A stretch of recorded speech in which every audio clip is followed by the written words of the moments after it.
tide. When the storm gets rough, we ain't gonna hide. Propaganda swilling, but it won't touch me. Only love around, that's how it's gonna be. Keep moving forward, never looking back. The truth's in the power, it's an unstoppable track. In the city lights where dreams collide, we hustle through the night, fire in our stride. Whispers in the dark can't dim my glow. With rhythm in my soul, I'm ready for the show. We break the chains, rewrite the rules in this concrete jungle where nobody's fools. Unity sings louder than the lies they scheme. In the heart of the struggle, we dare to dream. We keep moving forward, never looking back. The truth's in the power, it's an unstoppable track.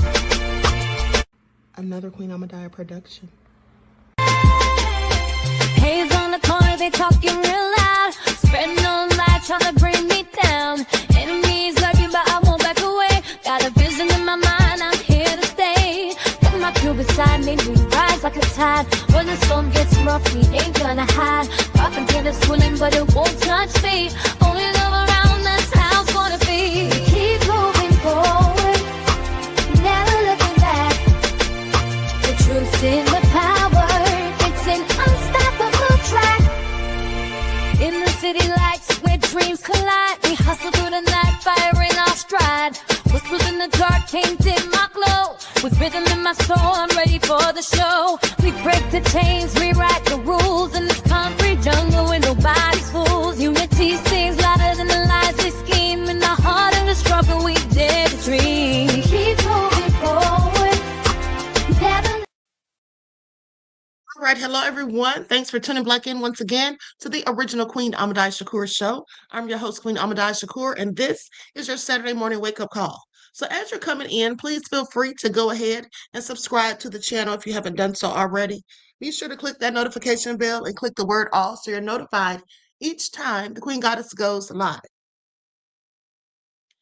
Now, with that all being said, hey, Just Joy, Buckhorse DC, Millicent, 57 Beige Fox, G from the Land, 504 Nola is in the virtual building, Buckhorse DC.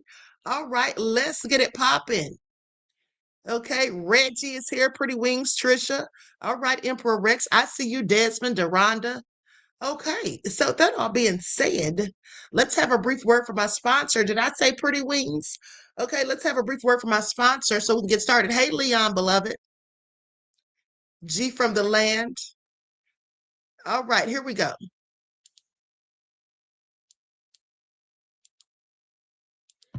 Do not buy 12 Tribes on Earth hair growth oil and hair magic elixir unless you want super healthy, gorgeous hair that grows. They have a whole line of amazing hair growth products, including hair growth leave-in conditioner spray, hair growth shampoo, hair growth spray, and hair growth butter. I'm starting to sense a theme here. They include quality natural ingredients. They smell amazing, and you can see the results for yourself. So if you're looking for healthy hair growth for your natural or relaxed hair, try 12 Tribes on Earth today.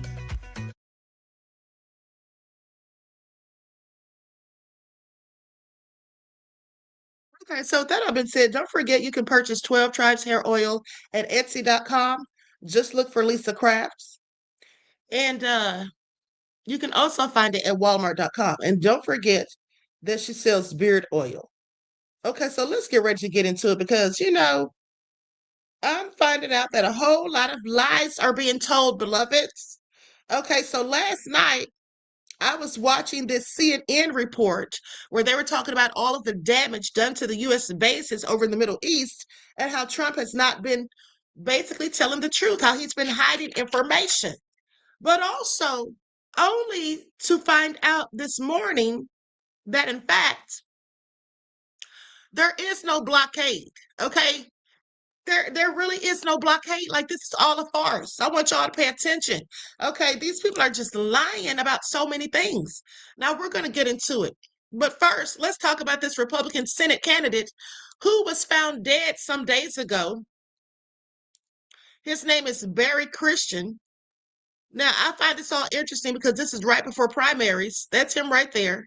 Okay, so this poor man was found dead in a ravine.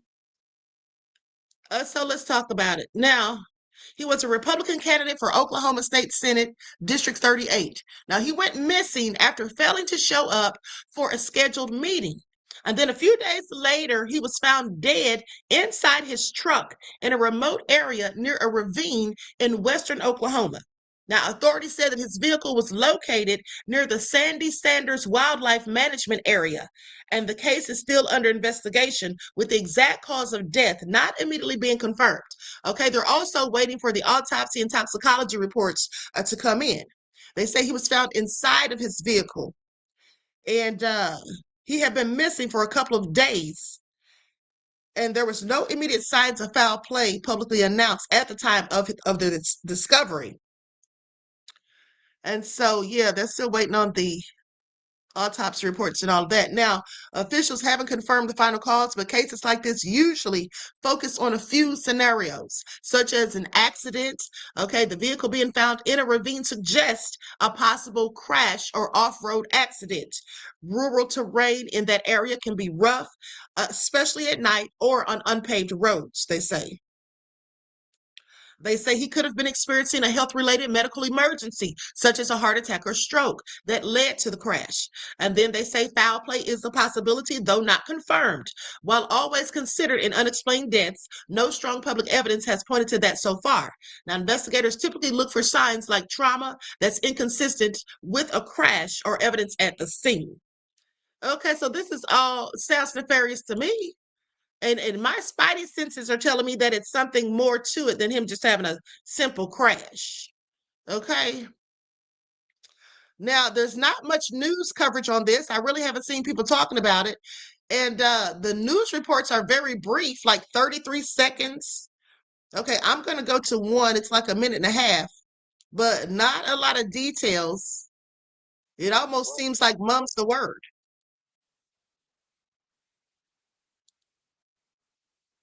And I think this was him just entering politics.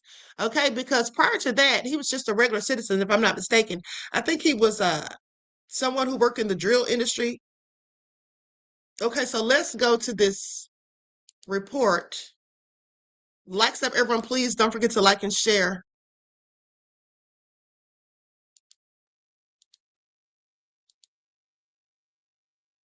After the death of Senate District 38 Republican candidate Barry Christian. He was found dead in the Sandy Sanders Wildlife Management Area Thursday after investigators found his truck crashed into a ravine. Sky 5 flew over the scene, showing one of his campaign signs nearby. Why the truck was here, what that individual driver was doing, we're just not sure. Christian's body has since been taken to the state medical examiner's office, where the cause and manner of death will be determined. OSBI has not released how Christian died yet. We reached out to OSBI with questions Friday, and while they declined an on-camera interview, they told us there are no persons of interest identified as of Friday night.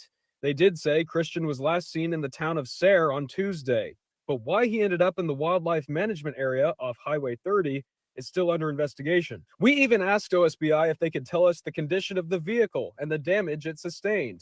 And we were told, quote, "We can't go into specifics on the vehicle yet." And it's still not clear who filed the original missing persons report. We've reached out to Sayre Police to get that, but they have not provided us a copy. Who that report exactly came from or why, we're still going to obviously be in contact with the Sayre Police Department on that. OSBI is asking for the public's help. And if you have any information on the case, we have contact info on KOCO.com. In OKC, Jason Berger, KOCO 5. Well, condolences to his family, friends, colleagues, and loved ones. At the end of the day, I think there's something nefarious behind it. Now, that's just me. That's just the first impression I get, okay? Maybe a political rival, someone who didn't want him running, thought he was, I don't know. It just seems strange. It just seems strange. That truck going off road, like Reggie said, it's made for that. Okay. So anyway, let's continue. Now, before we get into the war updates, which are all so nefarious, wait till you guys hear it. Okay. But before we get into that, let's go to this story that I saw yesterday about a rapper named Cudham Reese who got pulled over and he had like $60,000 in his vehicle and the police wanted it to be stolen so bad. They literally said it on camera. Like, why would you want this young man's money to be stolen? Why would you want him to be a whole thief? Oh, okay. Okay, so you can take him to jail, maybe. Oh, so you can confiscate the money. Let's get into it. Likes up, everyone, please like and share.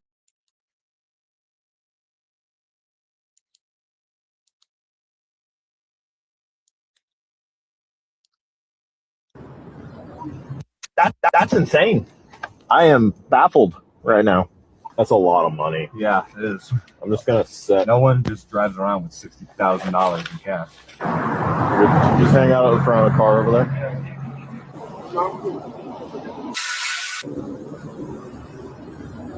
Yeah. Whoa! Son of. Whoa! You don't like it? Yeah. Thank you. That's a lot of cash. That is a lot of cash. That is a lot of cash and a firearm. Holy Yeah, crap. It's a lot. 10, 20, 30, 40, 50. That's 60 grand. Holy crap. Yeah, that's interesting. Yeah. I don't think I've ever seen that much cash in person. That's insane. I am baffled right now. You run a firearm serial, Please be stolen. Please be stolen. He's got a concealed carry. He does? Yeah. Right here. That's a lot of money. Yeah, it is. I'm just gonna set. No one just drives around with $60,000 in cash. Danny makes a good point. Typically, with that large of currency, you have to have some sort of like documentation with it for proof of it. Okay, this is how ignorant they are. Did y'all hear it? They said riding around with that kind of cash, you have to have documentation. Oh, excuse me, sir. No, you do not. You absolutely do not. Now, they wanted that cash to be stolen so bad. Okay. And then they said they found the gun, but guess what? He has a license to carry. He has a concealed carry license. So he was legit. They didn't find anything. Okay. And I hope he sues them for racially profiling. Because why did they bring the dogs out? Y'all see they had the dogs. Now, did they have probable cause to suspect that there were illegal substances in his vehicle? Likely not. Okay, likely not. And these devils are just so blatantly racist and foolish that they sit there and say things while the body camera's on. They don't even turn it off these days. Okay, please pay attention. Please be stolen.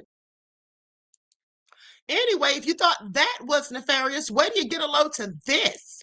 So, an off-duty officer, or shall I say an off-duty thug, because that's what he is, he snatches this Hispanic woman out of her vehicle, never identifies himself. She doesn't know that he's an off-duty officer. He could have been a whole robber for all she knew. And now the police or the news is not saying his name because they said they don't know if he's receiving consequences. Well, I know what his name is. So let's go to it, please. Okay, let's go to the footage.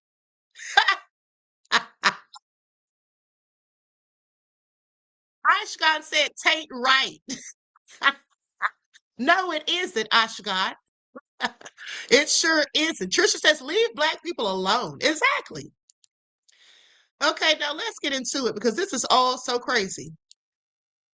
And his MAGA, as you can see, he's wearing a Trump 45 shirt.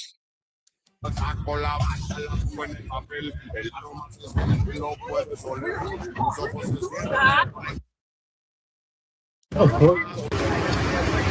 I didn't hit the car because I didn't hit a car. I checked.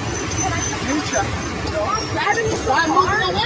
What the hell is your problem? I didn't go because when you see an accident,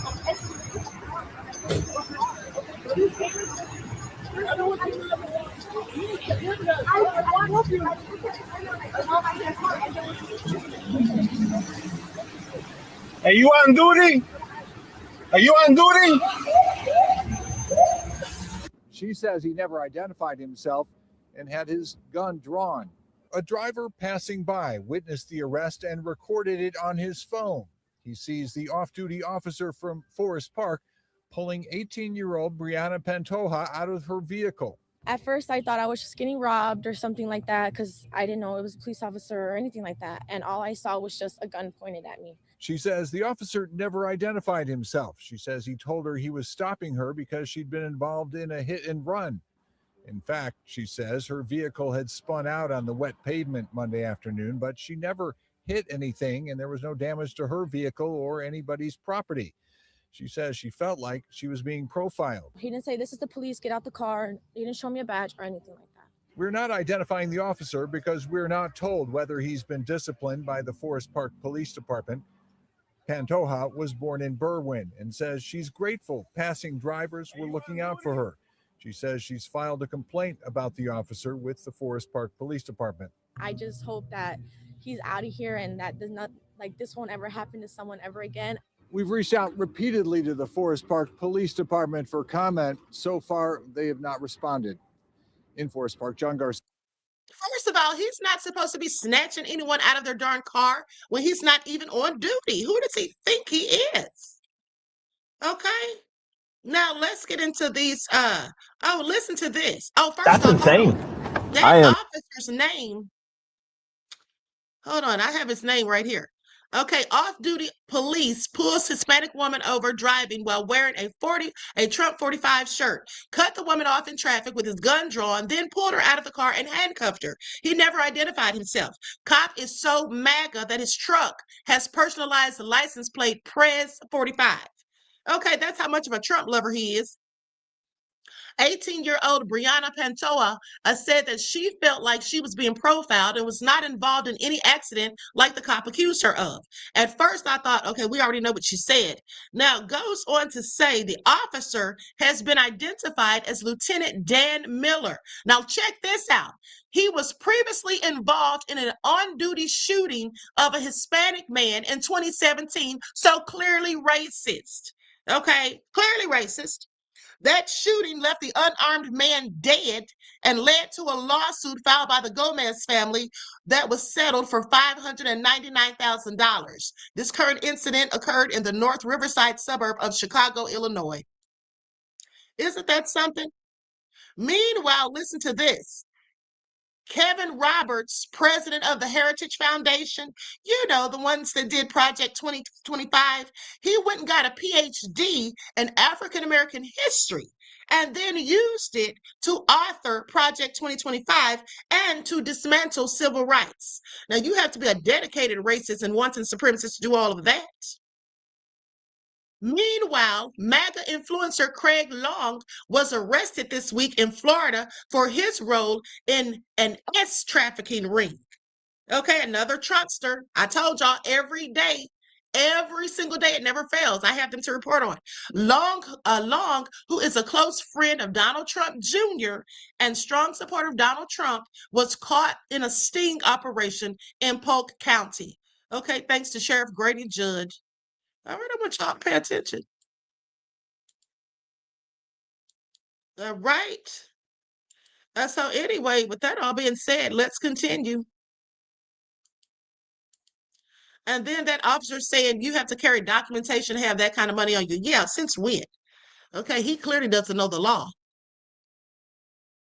So that all being said, let's get into it.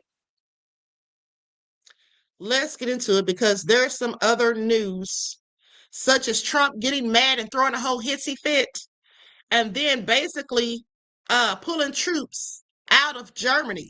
Now, you already know why he's upset about Germany.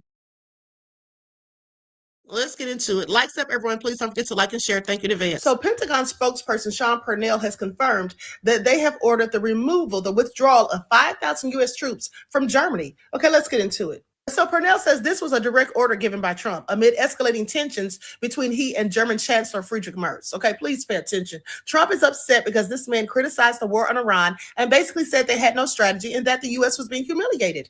All true. Okay, no lies detected. But Trump is a big baby, and so once again, he's whining just like the little infant that he is. Please pay attention. Now, mind you, the Pentagon characterized this decision as part of a broader force posture review to align with priorities in the Western Hemisphere and Indo-Pacific. Okay, yeah, we believe you. Now, they can call it whatever they like, but the bottom line is Trump ordered these cuts right after he got upset with Chancellor Merz for what he said. And that is the problem. This is a whole diplomatic rift. Okay, Trump is such a narcissist, in my opinion, a malignant narcissist, mind you. And so he cannot stand to be criticized or critiqued in any way, shape, form, or fashion, although he has absolutely no problem doing that to other people. Okay, please pay attention. Well, I guess Trump just didn't listen to anything that King Charles said when he was defending NATO. He basically said that the alliance is a consequential partnership essential for global stability. Okay, and at the end of the day, Trump probably thinks this is a flex. He thinks he's hitting a power move because Merz has ticked him off. But I promise you, this isn't the flex that he thinks it is. Okay, please pay attention. And I'll guarantee you that the Russians are celebrating in the streets right now because according to geopolitical experts, as well as other NATO allies, they're all saying that this is aligning directly with Putin's strategy of weakening Western unity. Okay, so this again is benefiting Putin, just like this whole war has benefited Putin, and he's been making all of this money off of his oil. Okay, please pay attention. Now, both analysts and allies have said that this geopolitical situation has absolutely favored Putin's finances, saying that Russia's oil export has nearly doubled within a month. Okay, said it went from $9.7 billion in February to $19 billion in March. Okay, they say this is Putin's dream scenario. Okay, please pay attention. Whose side is Trump really on? Everyone, I'm Dr. Ahmadiyyah. Okay, now did Putin go and have a talk with Trump to get him to do this? I have so many questions. Now, that being said, CNN did this very thorough report last night. I saw it about midnight. It was a little bit after midnight when I saw it.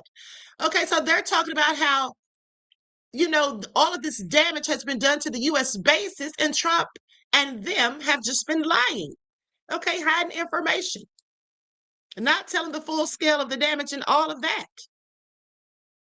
Let's get into it. En un nuevo Atlas 2026 Selecto. Imagine being able to build anything.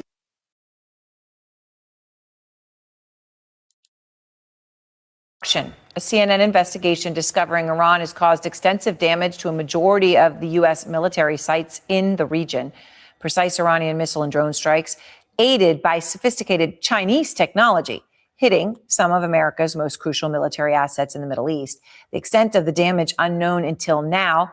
Our Tamara Kablawi is out front. Camp Buehring, Kuwait. American soldiers enjoying a karaoke night at one of the biggest U.S. military hubs in the Gulf. That was then. This is now. A once bustling American microcity in the desert, nearly empty and heavily damaged after a weeks-long barrage of Iranian missiles and drones. One of many U.S. military facilities in the oil-rich Arabian Peninsula, targeted by Iran even as the U.S. and Israel pummeled the Islamic Republic's large arsenal. So what impact have Iran's strikes had on America's footprint in the Middle East? A CNN investigation found evidence of unprecedented destruction. We can reveal that strikes damaged at least 16 U.S. installations across 8 countries. According to our analysis and sourcing, that's the majority of American military positions in the region, and some of them are virtually unusable now. A U.S. source familiar with the situation told us that they'd never seen anything like this at American bases, that these were rapid, targeted strikes using advanced technology. Iran's main targets? Multi-million-dollar aircraft, like this Boeing E-3 Sentry, which gave the U.S. a huge amount of visibility over the Gulf. It's out of production, and in today's money, it's worth nearly $500 million. Critical communications equipment. Look at these giant golf balls. They're known as radomes, and they protect satellite dishes vital for data transmission. In this base alone, Iran destroyed all but one of the radomes less than a month into the war. And crucially, radar systems. Highly sophisticated, expensive, difficult to replace, and critical to air defense. A second U.S. source, this one a congressional aide familiar with damage assessments, described these as the most cost-effective of the targets. Our radar systems, they said, are our most expensive and our most limited resource in the region. For U.S. allies in the region, there's a dilemma. In some ways, Iran's show of force makes the U.S.'s presence in the region even more necessary to Gulf security. But there's a new reality here, which is that US military installations, previously seen as formidable fortresses, have turned into sitting targets. As a Saudi source told me, the war has shown Saudi Arabia, that's the US's longest-standing Arab ally, that the alliance with the US cannot be exclusive, and it is not, in their words, impregnable. To get a sense of just how vulnerable US facilities have become, have a look at this. It's the war room at Qatar's El Udeid Air Base, the theater command and control hub for US air power across 21 nations. Struck not just once, but twice, and according to a US source, causing significant damage. The base had been largely evacuated at this point, and no casualties were reported. Iran's visibility over its targets has never been clearer. In 2024, according to the Financial Times, Tehran secretly acquired a Chinese satellite known as the TEE-01B, a massive upgrade from its own satellites. That means that Tehran went from looking at images of this quality to this. This is the first time America has fought an adversary with satellites that capture high-res imagery almost as detailed as its own. As the scale of the damage comes into focus, many will wonder whether America's presence, once a protective shield in the Middle East, has turned into its Achilles heel. Responding to our findings, a Pentagon official said that the Defense Department does not discuss damage assessments, but that U.S. forces remain fully operational with the same readiness and combat effectiveness. We also understand from our sources that the vast majority of U.S. troops evacuated their positions in the Middle East, with many working from the relative safety of hotels and apartments in the Arabian Peninsula. What stands out to you about all this? Well, Aaron, what's interesting is that the U.S. intercept rate is likely somewhere in the 95% level right now. These look predominantly like drone strikes. That's our assessment, the Shaheeds that did this rather than Iranian ballistic missiles. But it does show if the intercept rate is somewhere around the 95% level, that 5% or so are getting through and they are having damage. So the system that the U.S. has in place is not foolproof. It's very good, but it's not foolproof.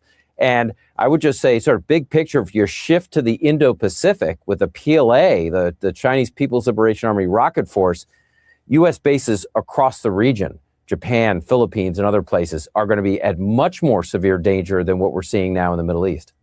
Yeah, absolutely. And then when you talk about with the damage done by the drones, right, that the missile interceptor rate may be, exceptional. 5% can cause huge damage, but then there's the drones.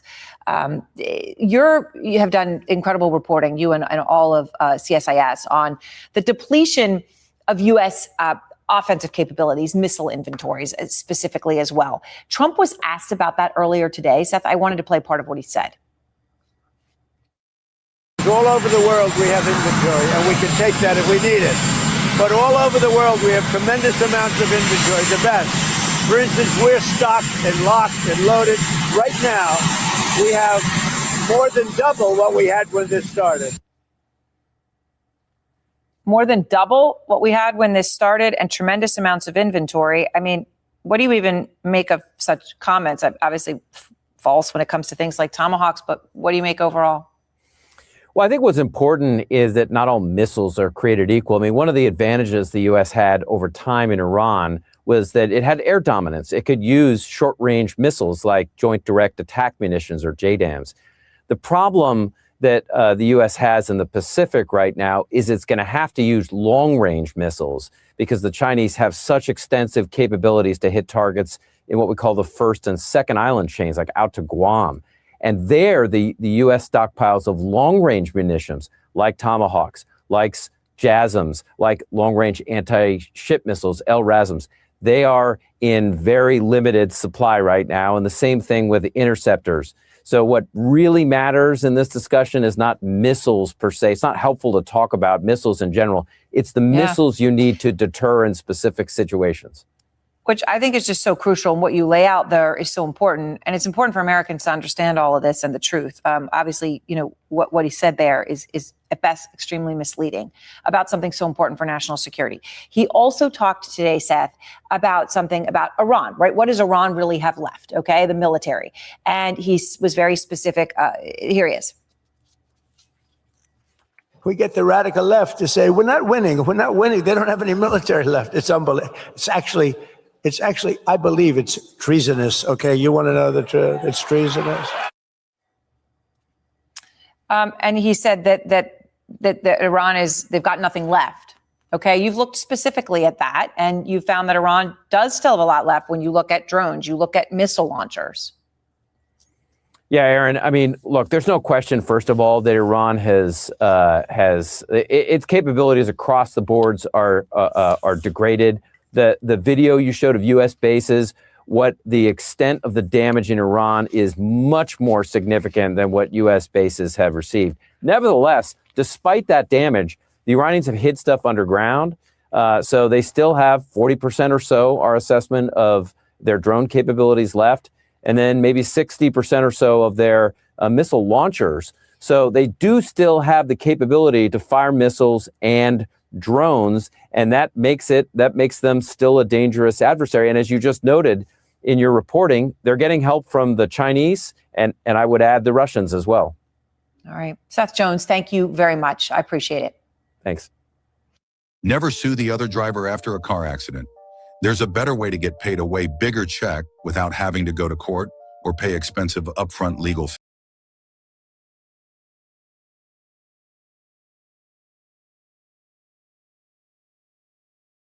U.S. in this.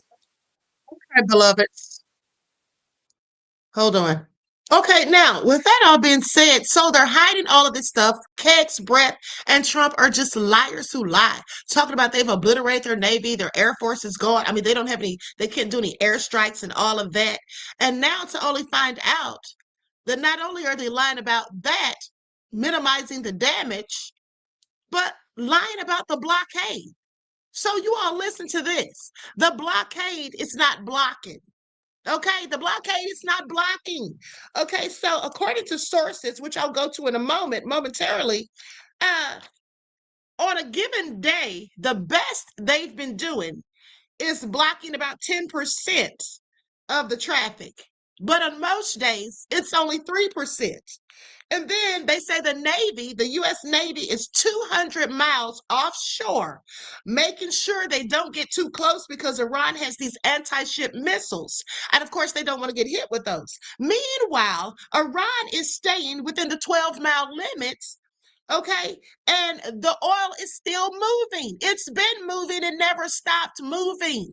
They're just telling us lies to make it look as though they're doing something, to make it look as though they've got it all under control. But the truth of the matter is they don't. The truth of the matter is they don't. And also, I saw a report earlier, I forgot to mention, that Iran supposedly executed 2 people who were deemed as being spies for It's Not Real. Do y'all hear this? Do y'all hear it? Hold on. Let's go to a few quick updates and then we'll get into it. Because I'll let you hear from the horse's mouth.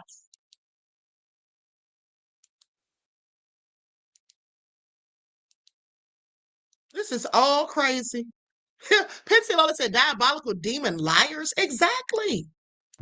After weeks of Iranian missile and drone strikes, this U.S. military base in the Gulf is transformed. This is Camp Buehring in Kuwait, a vast desert hub for American forces, home to thousands of troops and even karaoke nights. It's one of many U.S. military facilities in the oil-rich Arabian. We already saw this. I'm sorry. This is CNN. We just watched the whole clip, so no need to watch this. Now, that all being said, let's move on to the next, because everybody's just talking about how Trump is being completely humiliated, but he's mad because the German Chancellor, Friedrich Merz, said it, but it's absolutely the truth. He's a loser. He's a disaster, and the entire world knows it. And he may not know it, but the entire world is mocking this buffoon. I've got the latest example here of a world leader pointing out the obvious, that Donald Trump is an absolute disaster, and he's being humiliated in front of the entire world with his illegal war with Iran, in which he is getting his ass handed to him by the Iranian regime. Let me read a little of this. German Chancellor Friedrich Merz said on Monday, Iran's leadership was humiliating the United States and getting U.S. officials to travel to Pakistan and then leave without results. in an unusually abrupt rebuke over the conflict. They were supposed to have this big meeting in Pakistan over the weekend. In fact, it was supposed to happen like the week before, didn't happen. Then it was supposed to happen this last weekend. Remember, there was all this talk. JD Vance is going to go. No, he's not going to go. I'm not sending Vance. I'm going to send these other guys. Oh, I might go myself. Trump even floated that. In the end, they were supposed to take place without Trump. I don't know. Did they settle on Kushner and Witkoff again? I don't even remember, with all the friggin' conflicting information that we keep getting. But they were supposed to have this big meeting in Pakistan with members of the Iranian regime to bring about a negotiated end to Trump's illegal war. And the problem for Trump, it's an ongoing problem, is that Iran, the entire world knows this, but Iran definitely knows this, that Donald Trump is desperate to end this war. You know, he thought this was just going to last for a couple of days. He went into Iran after he went into Venezuela. He was high on his own supply at this point in time. He thought he was invincible because they pulled off this operation to arrest Maduro. And he thought he could just go into Iran. What a great distraction from Epstein. You know, everything that he's tried to distract from Epstein, and boy, has he tried a lot. The only thing that has really worked has been war and threats of war. Like when he was threatening to invade Greenland. That worked pretty well for a while. So that's been really the only thing that's worked. So he was gonna go into Iran, only gonna last a couple days. They'd drop some bombs, they'd shoot off some missiles, and then Trump figured that Iran would come begging for a ceasefire and would give Trump whatever he wanted, give up their nukes, give up their drones, give up their ballistic missiles, whatever. And then Trump could declare himself, you know, the greatest military leader of all time. And then he'd go on to Cuba. You know, we were supposed to have already taken over Cuba by now. And then who knows what would be next. But I think that was his plan from the beginning. One country after another, we would invade or whatever to continually distract from Epstein and everything else. But it didn't go the way he planned. It's been an absolute disaster. And he's made it clear, really, since about day 3, he's made it clear that he is desperate for an end to this war. And I don't know if this is in his Art of the Deal book, that to go into a negotiation, make sure that the other side knows that you're desperate for a deal. Actually, who gives a shit? He didn't write that book anyway. There's no art of the deal obviously involved here. When you let the other side to a negotiation know that you're desperate, you're just desperate to cut a deal and you'll agree to pretty much anything, then you have no cards to play, as Trump likes to say. And Iran knows this. They know they're holding all the cards. They know that Donald Trump is desperate and he'll agree to just about anything. The problem, however, is for Trump that even though he's willing to agree to anything, Israel's not. And also, the entire world will know that Trump will have lost this war if he agrees to all these terms that are favorable to Iran. That's part of the difficult position he finds himself in, because given that he's so desperate and that Iran knows that he's desperate, they can hold out. They can dictate terms in these negotiations. But if Trump agrees to their terms, the whole world's going to know that he lost this war. You know, he may declare victory, but so will Iran. And everyone will look at the terms of the deal and see, yeah, Iran won this thing. Trump lost. And Trump, given his malignant narcissism, I don't think he can bear that. He can't take that kind of injury to his ego for the whole world to know that he lost. So he's got a problem there. And then, of course, he's got the problem of Israel. Anyway, so he goes into this. Well, he sends his people to this meeting in Pakistan, and Iran, knowing that they hold all the cards and have been mocking Trump, they continue to mock him on a daily basis. These friggin' Lego videos are gold. Anyway, they go, yeah, we'll meet you in Pakistan. Sure, we'll talk. We'll talk. Maybe we can come up with an end to this war. Then Trump sends his people. They get there, and Iran basically says, "Psych, yeah, we're not coming to your stupid meeting. We're not interested in ending this war until you give us everything that we want. Because we know, Donald Trump, that you are a desperate loser, that you are desperate to find a way out of this. So we're not going to agree to shit. Okay, and no lies detected. At the end of the day, Trump is clearly desperate and he's trying to hold out for hope. Now, at the end of the day, he has now rejected the New Deal, and I'm sure that's because Bibi Netanyahu likely told him to. Now, let's go to this next clip. I mean, the lies just keep coming out. They just keep being We begin exposed. tonight here with the breaking news on the war in Iran and gas prices here at home, and the airline reportedly set to shut down. First tonight, President Trump saying he does not need congressional approval to continue the conflict with Iran, declaring to Congress today that hostilities with Iran have been terminated. But the Strait of Hormuz remains closed tonight, global energy prices surging. And this afternoon at the White House, the president himself suggesting there are only two options. Iran makes a deal or will, quote, blast the hell out of them. And tonight, the new report just in involving 5,000 U.S. troops. Jonathan Karl leading us off. President Trump, facing a legal deadline, said today he does not need congressional approval for the Iran war because hostilities have been, quote, terminated. His declaration in a letter to the Speaker of the House comes as the Strait of Hormuz remains closed, triggering a global energy crisis and the highest prices for gasoline in 4 years. The U.S. Navy blockade remains in force, and as talks with Iran are deadlocked, the president told reporters today he is considering not just continuing the war, but dramatically escalating it. I mean, do we want to go and just blast the hell out of them and finish him forever, or do we want to try and make a deal? I mean, those are the options. By telling Congress that hostilities are, quote, terminated, however, the president is sidestepping a requirement under the War Powers Act to get congressional approval to continue any military action that extends beyond 60 days. Mr. President, it's day 60. Are you going to seek congressional authorization? So many presidents, as you know, have gone and exceeded it. It's never been used. It's never been adhered to, and every other president considered it totally unconstitutional, and we agree with that. And even though the president told Congress the war is terminated, when I asked him about gas prices, he made it clear he doesn't think the war is over. When the war ends, gasoline prices are going to tumble. And just yesterday, the president met with CENTCOM Commander Admiral Brad Cooper to discuss the next steps in the war. We just had a conversation with Iran. Let's see what happens, but I would say that I am not happy. Meanwhile, a new ABC News Washington Post Ipsos poll finds that just 36% of Americans think U.S. military action against Iran was the right thing to do. 61% say it was a mistake.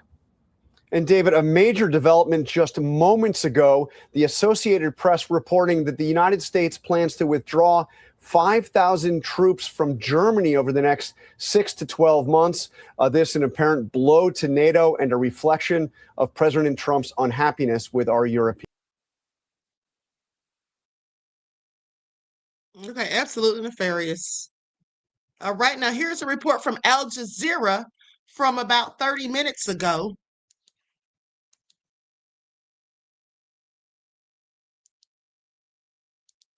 Iran sends a new proposal to end the war. But Trump says he's unhappy with the offer. Military options remain on the table. Here's everything you need to know about the past 24 hours. I mean, do we want to go and just blast the hell out of him and finish him forever, or do we want to try and make a deal? I mean, those are the options. Iran says it's open to a diplomatic solution to end the 9-week war if the U.S. changes its approach. But U.S. President Donald Trump is doubling down and is keeping the blockade of Iranian ports in place. It's unclear what Iran has proposed, but there's been a flurry of activity from Foreign Minister Abbas Araghchi. He has held separate calls with officials across the region, as well as in the EU and Russia. He issued a statement saying Iran is keen to pursue talks if the U.S., quote, changes its excessive approach, threatening rhetoric, and provocative actions. And that's been a message echoed by several leaders. جمهوری اسلامی هیچ وقت از مذاکره فرار نکرده. هیچ وقت. از مذاکره هم ابایی نداشته. برای اینکه اهل منطق هستش. منطق داره. اما خیلی طبیعی است. مذاکره نه اینکه اون چی که اونا دیکته میکنن ما قبول کنیم. Iran is letting the world know that it does not want war and is defending itself against illegal US and Israeli aggression. It views its nuclear and missile capabilities as a sovereign right and wants tolls in place in the Strait of Hormuz as compensation. But the US Treasury is threatening sanctions against any ships that pay Iran. It's already issued 1,000 sanctions on Iran-linked individuals, companies, and vessels in the past year. Trump hopes Operation Economic Fury, as he calls it, will force Iranian concessions. But he's facing his own pressures. Trump was elected with promises to end foreign wars and keep prices low. But with the price of oil at a 4-year high, the war is unpopular with the majority of Americans. 6 in 10 Americans, to be precise, surpassing disapproval rates for both the wars on Iraq and Vietnam. Trump says he does not require congressional approval to extend the war beyond 60 days.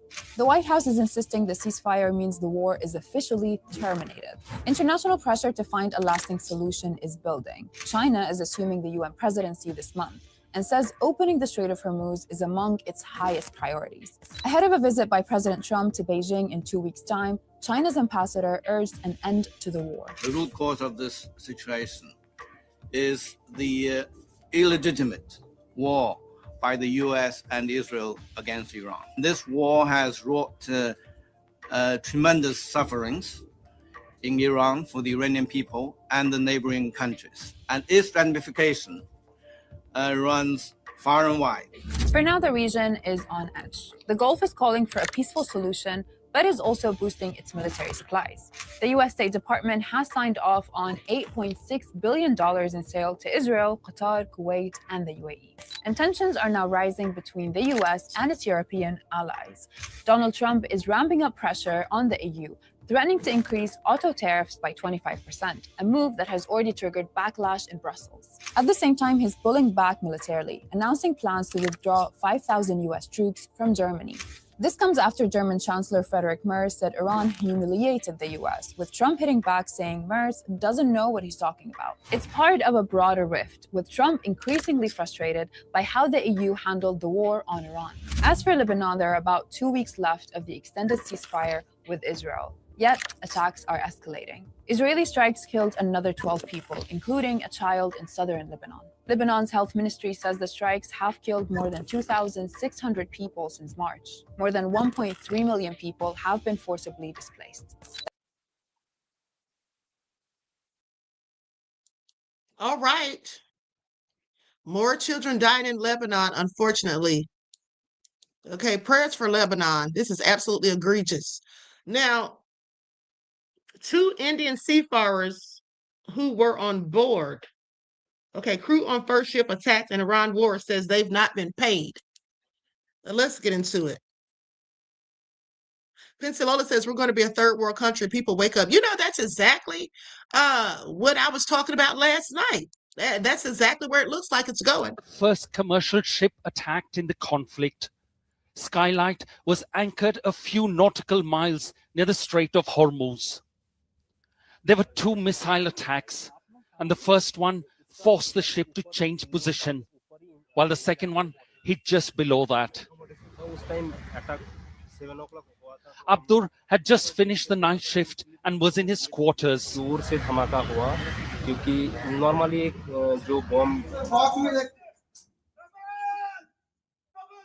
There was panic all around and a desperate attempt to rescue those stuck on the bridge.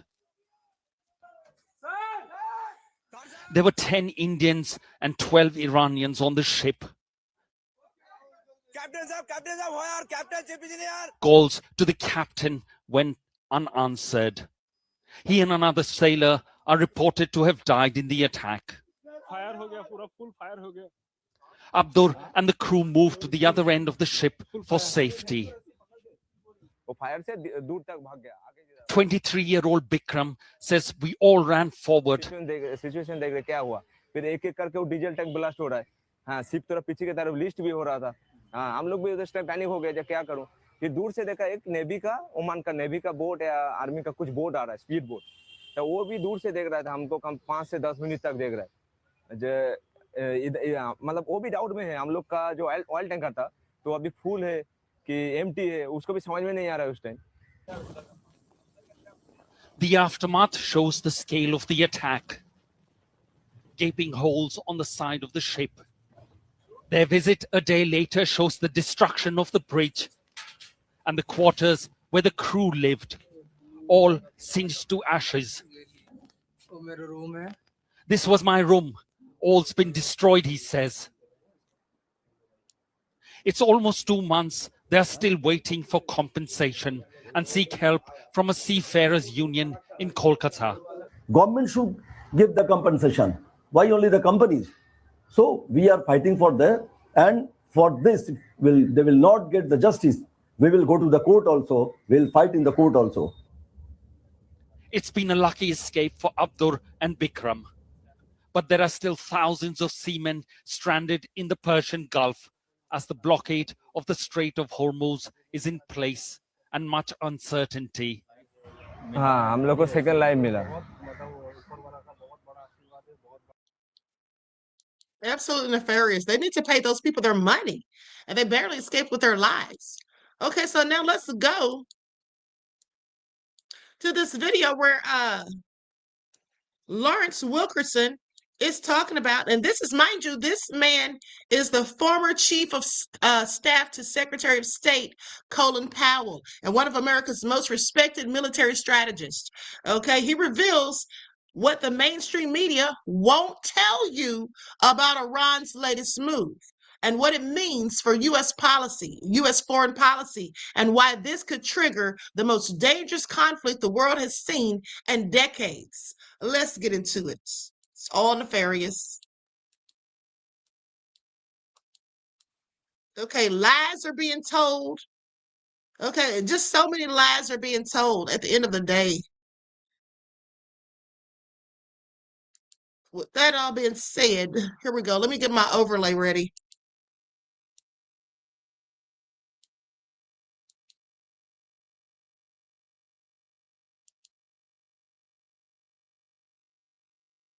Very clear about something. What you are watching unfold in the Persian Gulf right now is not a blockade. It is not a strategic campaign. It is not a demonstration of American military power. What it is one of the most elaborate acts of mass delusion this country has produced since the early days of Vietnam. And having been inside the system, having sat in rooms where these decisions get made and where the language of power gets carefully manufactured before it reaches the press, I can tell you with absolute certainty that the people running this operation either know they are lying to the American public or they are so dangerously incompetent that the distinction no longer matters. Stay with me, because by the end of this, you will understand something that the mainstream conversation is entirely missing. Not just about the blockade, not just about the imminent prospect of a second round of strikes on Iran, but about what this entire episode reveals about where American power actually stands in the world today. And I promise you, that picture is far darker than anything you are being told. Let us start with the blockade, because this is where the deception is most naked and most consequential. The United States Navy has deployed roughly 3 carrier strike groups in the region. Each of those strike groups carries between 3 and 4 escort vessels, destroyers and cruisers. Add the amphibious readiness groups, subtract the carriers themselves, because no one is going to pull a 100,000-ton aircraft carrier alongside an Iranian oil tanker, and what you are left with is approximately 11 ships capable of actually boarding a vessel. 11. Against a Persian Gulf and Gulf of Oman, through which, since April 15th alone, somewhere between 100 and 200 Iranian vessels have been moving in and out. The math is brutal. On a good day, we are interdicting perhaps 10% of Iranian maritime traffic. On most days, we're stopping closer to 3%. And we are keeping the Navy 200 miles offshore of Iranian territorial waters, because anything closer puts those ships inside the effective range of Iranian anti-ship missiles. So the Iranians simply sail within their own 12-mile territorial limit, stay well inside the boundary that no American captain is going to cross, and the oil moves. The oil has been moving. The oil is moving right now as you watch this. What people don't understand is the scale of what Iran has already put in play. By the Now I want you all to pay attention to the lies and the BS. He just said that the oil is moving and it's been moving and it's moving right now. So Trump has been sitting up here lying, him and Keg's breath. Okay, allegedly. But let's continue. latest figures available, Iran had approximately 150 million barrels of oil out on the open seas, pre-sold, moving toward buyers at roughly $140 per barrel. You do not need a degree in economics to work out what that means. That is approximately $21 billion in revenue already locked in, already flowing, entirely beyond the reach of any blockade the United States Navy has the capacity to enforce. The Treasury Secretary can talk about having his foot on the throat of the Iranian economy, but the Iranian economy is breathing just fine. The blockade is theater. It is made for television. It is designed to fool the American public into believing that maximum pressure is working, when the actual operational picture tells exactly the opposite story. But if you think that is the full story, it is not, because the farce of the blockade is only the opening act in something considerably more dangerous. We are now at day 60 of this conflict, 60 days, which is precisely the threshold that triggers obligations under the War Powers Resolution. Now, I want to be direct about what that resolution actually is, because there is enormous confusion about it in the public debate. The War Powers Resolution is, constitutionally speaking, an abomination. It was always an attempt by the Congress to get the best of both worlds, to retain the ability to criticize a conflict if it went badly, and to claim credit for authorizing it if it went well. It places no real constraint on presidential power. In fact, as one president put it plainly, it is an enhancement of that power.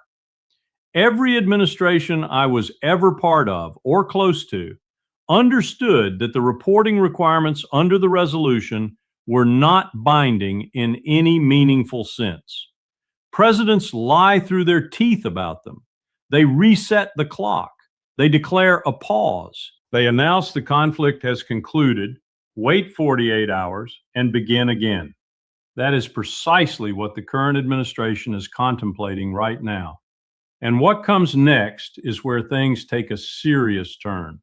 The military commanders in the region, Admiral Cooper and his staff, have counseled against further operations. Their assessment is straightforward. We have done what can be done from the air. Additional strikes will not achieve the stated objectives. They will consume weapons that are already in short supply. They will carry escalation risks that are not justified by any achievable military outcome. That is the professional military judgment. But there is another data point that I find far more alarming than the air campaign discussion, and it is this.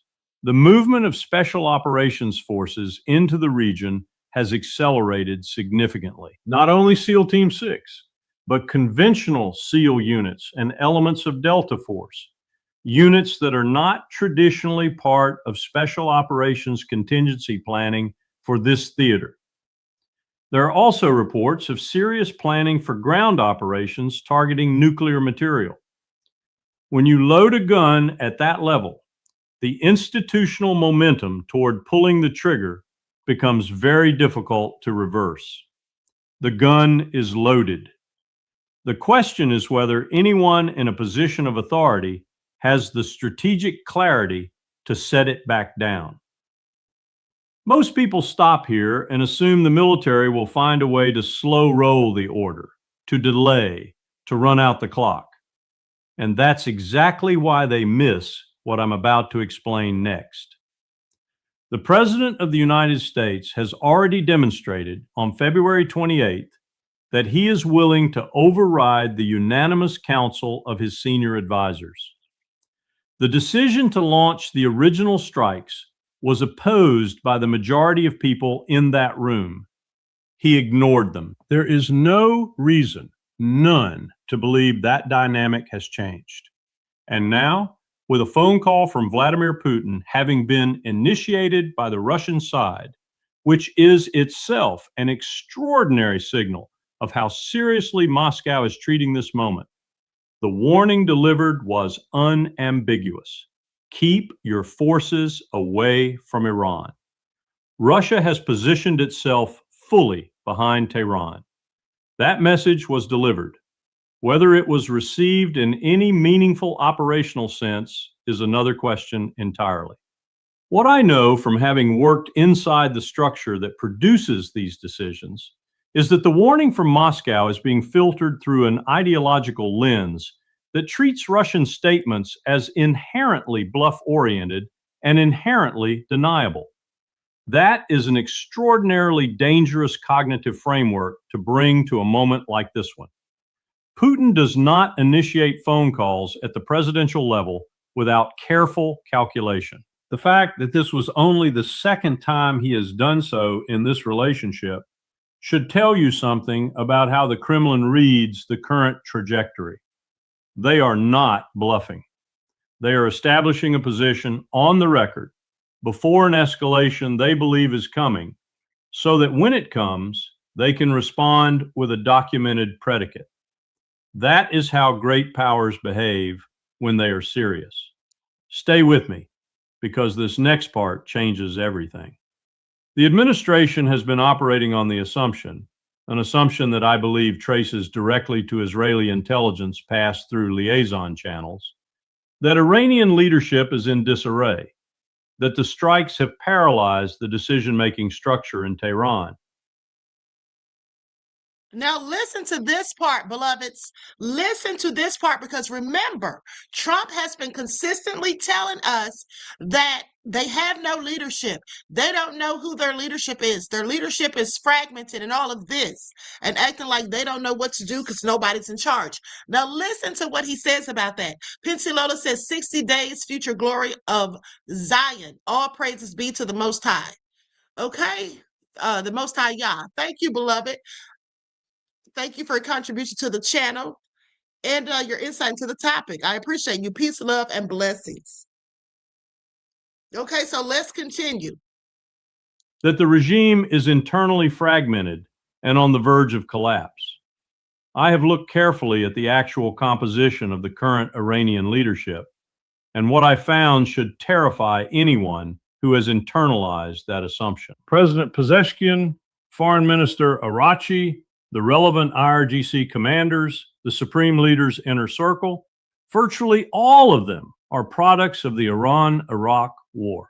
Combat veterans, men who have looked at existential threat, who have operated under fire, who built the institutions they now lead out of the crucible of that conflict. The notion that these men are paralyzed, confused, or ready to capitulate is not an intelligence assessment. It is a fantasy. It is the kind of thing you tell yourself when you need a justification for a decision you have already made. And there is another dimension to this that the administration has catastrophically miscalculated. When you bomb a population, you do not fragment it, you unify it. Every serious student of strategic bombing history understands this. The Blitz did not break the British. The bombing of Serbia did not topple Milosevic. Shock and awe in Iraq did not produce a grateful, liberated population. What the strikes on Iran have done is produce exactly what strikes on civilian adjacent infrastructure always produce: a rally around the flag effect that has handed the Iranian government a degree of popular legitimacy it did not fully enjoy before the first bomb fell. So basically, he's saying that rather than splinter these people and sow more division, Trump has actually pulled them closer together. Okay, now they're more unified. Okay, I want you all to pay attention because at the end of the day, Trump, everything that he's done thus far seems to have backfired on him. Okay, it seems to have backfired on him. And pay attention to this move that he made with Germany, pulling out the troops, because that's going to backfire on him as well. I have seen reporting of ordinary Iranians in the streets, people who 3 months ago would have been among the most skeptical of the regime, now standing in support of their government, not out of ideology, but out of the entirely rational human response to being attacked from the outside. Now, didn't I tell you all this weeks ago? I told you that when Trump was talking about bombing them back into the Stone Age, when he said ignorant stuff like that, when he called them animals, I said, does he think that these people feel as though he's trying to help them? The way he's speaking about them in such a disparaging tone, does he think that they feel that the U.S. is doing them a favor? Of course not. This administration has given the Iranian government a gift. But if you thought that was bad, it's only going to get worse from here. Let us talk about the economic dimension, because this is where I think the full weight of strategic miscalculation has not yet registered. The official Pentagon figure for the cost of this operation is somewhere between $25 and $28 billion. Informed estimates from other sources put the real number closer to 50 billion. We have lost at minimum 49 aircraft. We lost $500 million in planes on a single day during the recovery operation for one downed crew member. 2 of the radar installations that Iran destroyed in the opening days of the conflict were over $1 billion apiece. When Donald Trump took office, the national debt stood at $37 trillion. By the end of 2025, it had grown by $1 trillion. In the first 77 days of 2026, it grew by another trillion. We are at 39 trillion and accelerating. The interest alone on that debt is consuming a structural portion of the federal budget that would, in any rational world, trigger an immediate reassessment of what we are doing and why. But the economic consequences are not abstract. They are already hitting American households in ways that are going to translate into political pressure faster than this administration seems to understand. The Strategic Petroleum Reserve is being drawn down to suppress gas prices, and it is not working. In Florida alone, the price of gas has increased 40 cents in 3 days. Filling a tank that cost $21 a few months ago now costs $52. That is the kind of price signal that penetrates even the most effective information management. People feel it at the pump. They feel it in grocery stores. They feel it in the mortgage payment they cannot make because the broader inflationary pressure from a 60-day disruption of Persian Gulf shipping has worked its way through the supply chain. The Strait of Hormuz has been functionally compromised. Over 2,000 ships are stuck off the strait. 15,000 mariners are without adequate food and clean water. The disruption to global trade from 60 days of this is not a rounding error.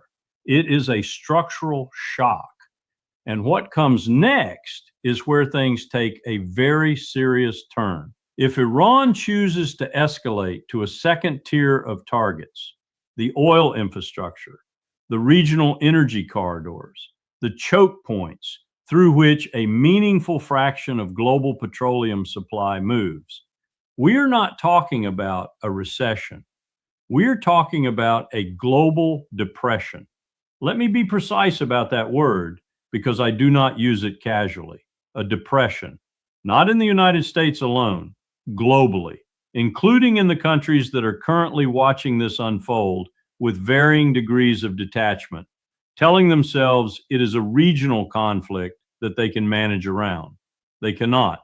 The interconnectedness of global energy markets does not permit that kind of quarantine.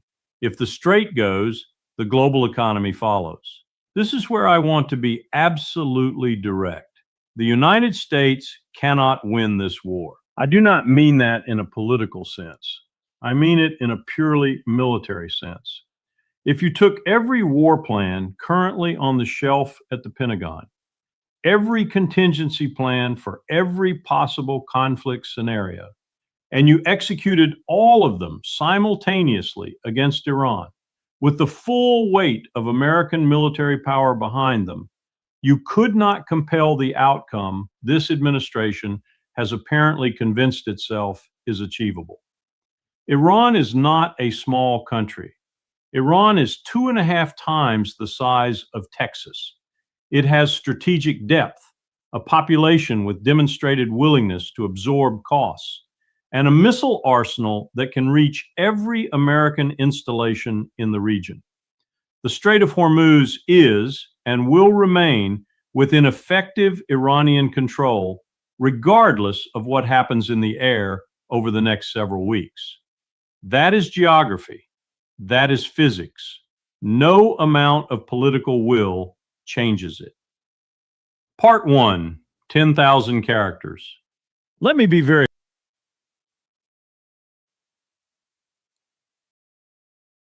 Okay, I'm going to stop it right there. So you all heard that we have to look forward to a global depression, which is no surprise because I already told you all about that.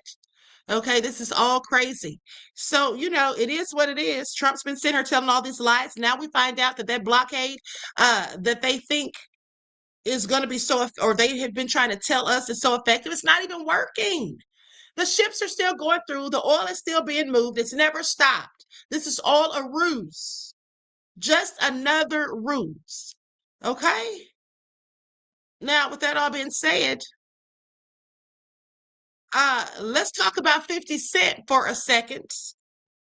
And then I'm out of here because 50 Cent's being sued. Yeah, he's being sued. So let's get into it. Now, this is the report. Says that an ex-staffer sued, 50 Cent is sued by an ex-staffer who claims that she was fired for refusing to help him hide assets and file a fake police report. Do y'all hear it? Leon says, Queen, you called it, okay? It was easy to see that Trump was just a liar who lies. Now, with that all being said, let's get into it. Oh, hold on. Before we get into 50 Cent, let me tell you about the 2 people that Iran executed. Now, remember, I almost forgot, but I told you all that I saw a report earlier this morning that said that Iran had executed 2 people whom they deemed as having been spies for Is Not Real. Okay, Mossad. So let's talk about that because they say they executed the 2 men and their names are Jacob Karimpar and Nasser Berkzada.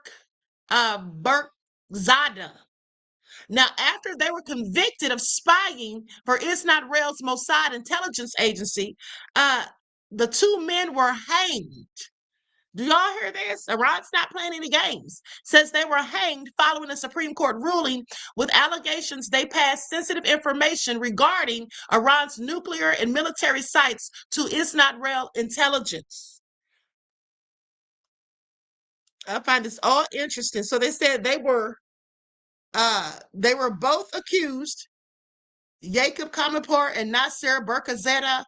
They sometimes reported to Barkazeta, and the charges were intelligence cooperation with Mossad, passing information on key sites like the Natanz nuclear facility, and conducting sabotage actions. Okay, now the executions occurred during a period of high tensions and a fragile ceasefire following conflicts involving Iran and Israel. Okay, they hung them. Y'all hear it? Yikes. Hold on, let me see what I can find here. Hold on. Here they go right here. Here are their pictures. Here are their pictures. May they rest in rubble, no less.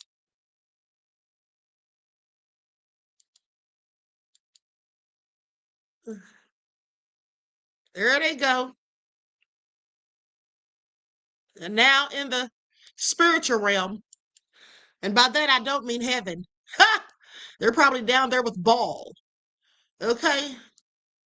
So anyway, with that all being said, it is what it is. It says the Judiciary's Media Center said Jacob Karimpor and Nasser Berkazeta were hanged in Uremia Central Prison following legal proceedings. The hangings come as authorities continue to carry out daily executions taking place against the backdrop of a fragile ceasefire following the conflict that erupted on February the 28th. Now, authorities said that Karimpor, a law graduate from Miandob, and a member of the Yarsan religious minority, maintained contact with Mossad and transmitted sensitive information. Rights group Hengao said Karimpor was arrested in connection with the 12-day war between Iran and Israel last June. The judiciary says that Berkazada, a 26-year-old Kurdish political prisoner, gathered and sent information on key locations, including the Natanz nuclear site, after he was recruited online. It says their death sentences were upheld in a fast-track process. His death sentence was confirmed. This is Berkazeta's death sentence, that is, was confirmed within just 10 days for the third time by Branch 39 of the Supreme Court and communicated to him April the 25th. Now, Hengao expressed concern over the transfer of the men and a third prisoner, 27-year-old Kurdish man, Mirab Abdullah Zeda, to execution cells under vague pretext. Abdullah Zela was arrested during the Woman Life Freedom protest and sentenced to death on charges of armed rebellion. So there you have it, folks. There you have it. Well, I mean, you know, that is what they do to spies. So now let's talk about 50 cents. 50 cents, okay? He's having all this fun, or at least he was, trolling black folk. Now he's got his turn. So filing a fake police report and trying to hide assets? Let's get into it. A woman who spent over a decade deep inside 50 Cent's business orbit is now telling a story that sounds less like corporate fallout and more like a vendetta. Monique Mayers, a former senior operational staffer, says that saying no to Curtis 50 Cent Jackson did not just cost her a job, it flipped her entire life upside down in ways she claims never really stopped. In a newly filed civil lawsuit reported by TMZ, Mayers alleges that after she refused to help hide assets and declined to file what she describes as a false police report during his bankruptcy era, she was fired, blackballed, and dragged through years of alleged retaliation. That sounds about right if we know 50 Cent, who's clearly petty. Now, his team has come out swinging just as fast, denying everything and framing her as a disgruntled ex-employee with questionable timing. The lawsuit is fresh. No judge has ruled, and both sides are already locked in a very public back and forth. So here is what Myers claims happened. How 50 Cent's camp is pushing back, and why this is not just another celebrity legal headline, but part of a much louder ongoing narrative. So, according to the complaint, as reported per TMZ, the tension dates back to the period when 50 Cent was dealing with bankruptcy and broader financial pressures. Myers, described as a trusted insider with serious operational access across multiple ventures, claims that she was asked to put assets in her own name to shield them from creditors, and she said no. Well, I wonder why she said no. Now, that was apparently just the beginning. The lawsuit alleges that she was later pressured to file a police report accusing his own driver or bodyguard of stealing his car and around $600,000 in cash, even though she claims no such theft happened and she refused to do it. Now, from there, the story shifts hard into retaliation territory. Myers claims those refusals triggered her termination and kicked off what she describes as a sustained effort to dismantle her career and reputation piece by piece. All sounds nefarious. Now, the $600,000 problem and the fake heist that never got filed.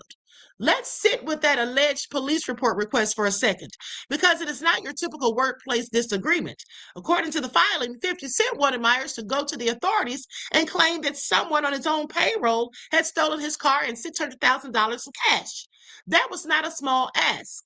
Filing a false police report is, in fact, a crime, and its consequences vary significantly depending on whether the case is handled at the state or federal level. Now, Myers, recognizing that risk, refused to play along. She claims that decision combined with her earlier refusal to move assets set off a chain reaction that turned her professional life into what she describes as a long-running pressure campaign.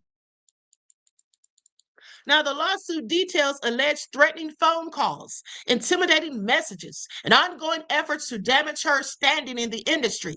Now she's suing 50 Cent for intentional infliction of emotional distress and invasion of privacy. She also seeks monetary damages and, notably, an injunction ordering that the alleged harassment and intimidation cease entirely, indicating that she believes this situation is not just history, but is still unfolding. Didn't I tell y'all 50 Cent was just like Diddy? Didn't I tell you all that 50 Cent was just like Diddy as it pertains to harassing people and intimidating people and all of that? Didn't I tell y'all that? I think I did, but let's continue. One of the more stinging allegations in the filing involves a Forbes profile. Now, according to the lawsuit, Myers was at one point the subject of a Forbes feature story highlighting her work. She has spent decades building her career, and a Forbes spotlight would have been a significant professional milestone for someone who had always operated behind the scenes.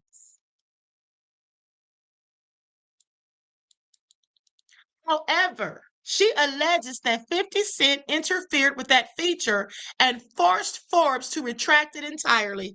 There is no independent confirmation from Forbes cited in the reports, so this remains an allegation, but if true, it would add a calculated layer to what she describes as a broader effort to erase her contributions.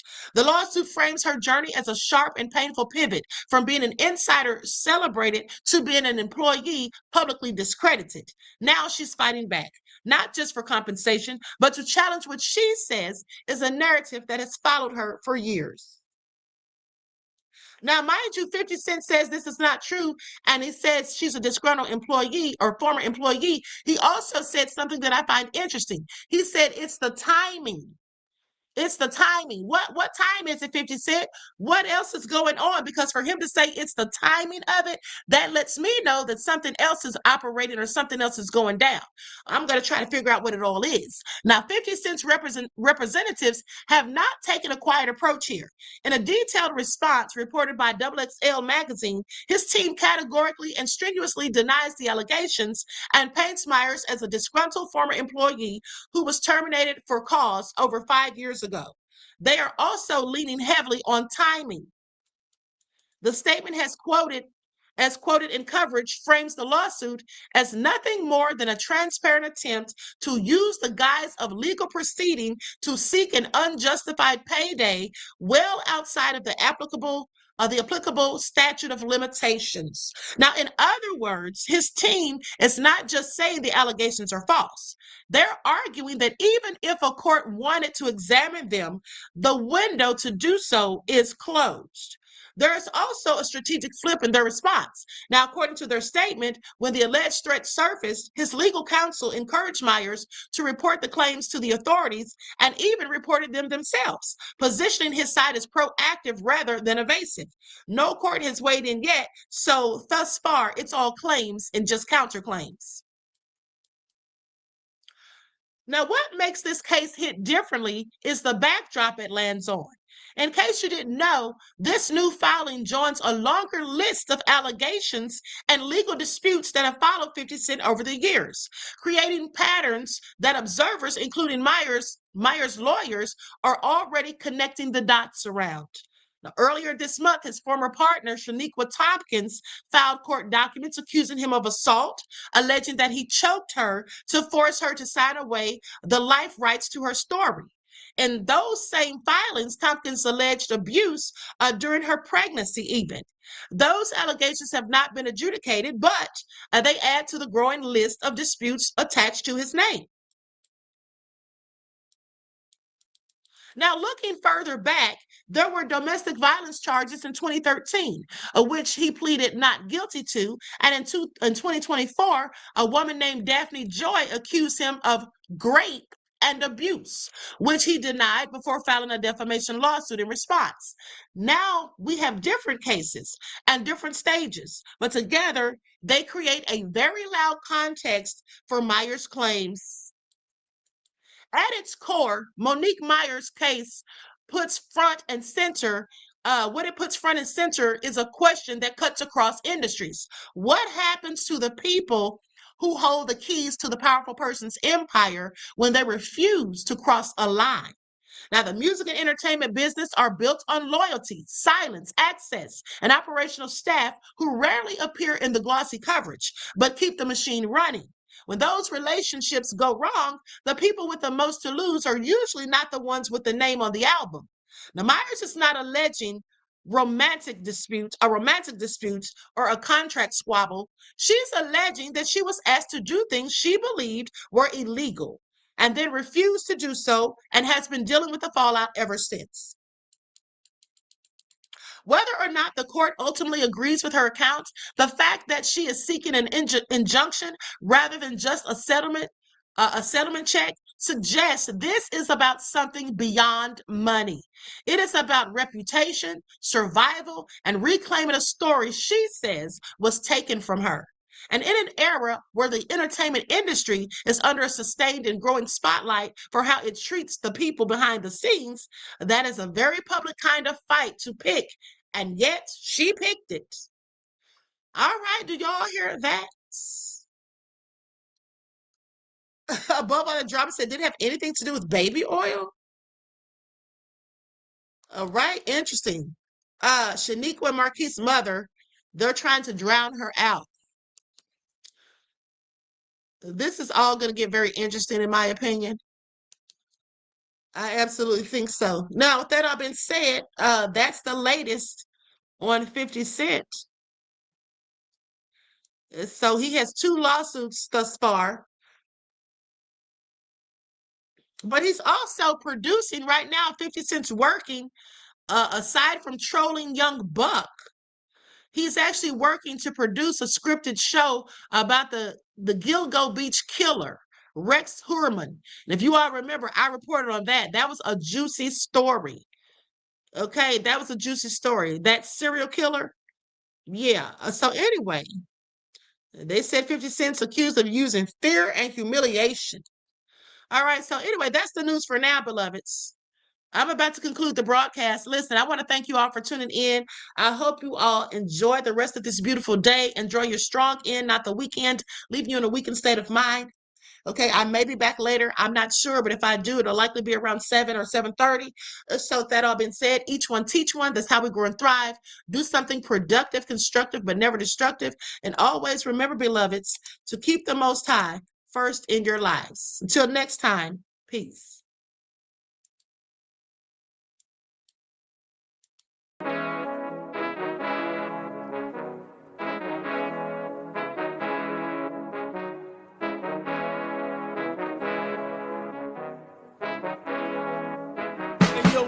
Hit 'em with that flavor. Gold all in my skin, God all in my blood. Kings all in my circle, you touch one of mine and you're done. They show no love for the queen, why you hating on me? Is it cause I'm free and I got Malcolm X in my jeans? I got dreams like King Luther, shed blood like Kunta. You ain't helping my people, I ain't got nothing to say to ya. I want all the smoke like hookah.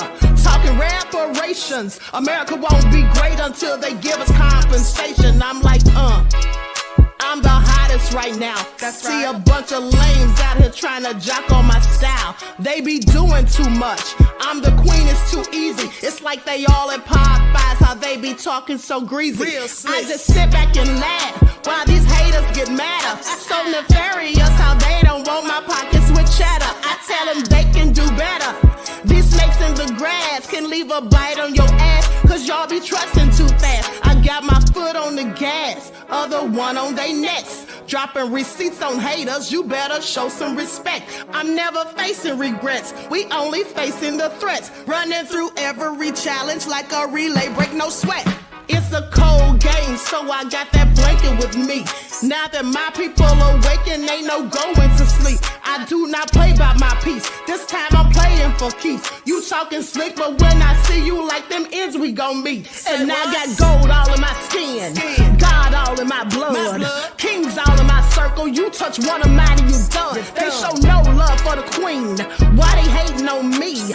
Is it cause I'm free and I got Malcolm X in my jeans and I got gold all in my skin, God all in my blood.